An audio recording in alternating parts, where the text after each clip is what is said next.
Eta hona berbiola, etorre ginen lehenengo gunen ensaiatzen, esan notzienek, bertako alkartasunari, eta esan notzien, oi, hemen, jotia eta harineko ditzen, lehendik ere badakizu eta egin berko plazarako alako jote eta harineko bat.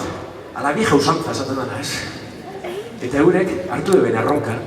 Eta orduan egingo du, joti eta harinekoa, fandango eta harinarin, alako zozer, baina nik uro dut, inoiz baino gehiago, egunetzako txalo fuerte bat eskatu zuentzat. Ni bajaingo naz, bera, bajaingo naz udokin, eurei emongotzat estelatokia, eta eurei fokoak eta argiek.